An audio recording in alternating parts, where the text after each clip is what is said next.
Bad news for everybody. If you were one of the millions of people who disagreed with what Tucker Carlson did with the January 6th footage this week, then you are, unfortunately, and I hate to be the bearer of bad news, but it applies to me too, you're a sociopath. Or at least that's what Tucker Carlson said while defending his selectively edited footage of the events of January 6th. Tucker Carlson took on his critics, saying this: "The sociopaths turned out to be both Democrats and Republicans." He then went on to say that Mitch McConnell and Lindsey Graham, who both said what he's done to the footage is reprehensible, he called them weak men for their criticisms of the January 6th video segments. And then he went on even further and said, Joe Biden's attorney general's a liar. They don't want any detail. They just want a slogan. They're counting Brian Sicknick. That's a lie.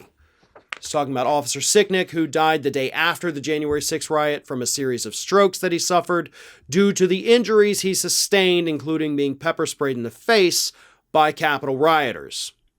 Now, for the record, I had also said earlier this week that he's treading a fine line between defamation. Maybe the family could sue him for this. Turns out I did some digging, and no, they actually can't. Apparently in the United States, you're allowed to spread lies about dead people and never be sued for defamation or slander. Because the way the laws are written say slander, defamation, libel has to damage a person's reputation. And the law says that dead people don't have a reputation, so Tucker Carlson is allowed, unfortunately, to spread these lies about Officer Sicknick. He died as a result of what happened to him that day. It's like if I got into a car accident, slammed my head on the steering wheel, but didn't die at the scene of the crash. I died the next day at the hospital. Guess what? I still died in a car crash, Tucker Carlson. That's kind of how that works. And you know that because you're not stupid.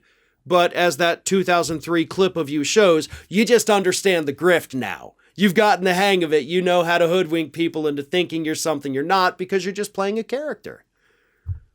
But I got to go back to that first statement. The sociopaths turned out to be both Democrats and Republicans. So you're effectively trying to say that everybody who disagrees with you, both Democrats and Republicans, that they have some kind of illness, that there's something fundamentally cognitively wrong with them, Tucker, just because they don't agree with you. That's an easy argument, right? You don't have to put any thought into that. You don't have to worry about debunking it. You can just come out and say, well, if you disagree with me, you're mentally ill, so I don't have to spend more time on it. Such a cop-out. Maybe you're not smart. Maybe you're just smart at conning people. But that's pretty weak. And the worst part is, as weak as that argument is, as weak as your idiotic footage of January 6th is, your audience believes it. And they're going to continue to believe it.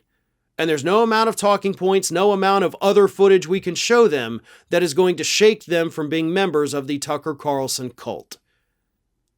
The rest of the public, on the other hand, the vast majority, 99% of the American public, they know you're a liar, they know you're a grifter, and they want nothing to do with you. So you can go and you can hoodwink that idiotic little audience of yours all you want. And it may be the biggest in cable news, but it still amounts to less than 1% of the U.S. population. So in reality, you're not as powerful as you think. This is Hattie. Hattie wants to know why you have not subscribed to our channel. You obviously like our videos, so do us a favor and subscribe.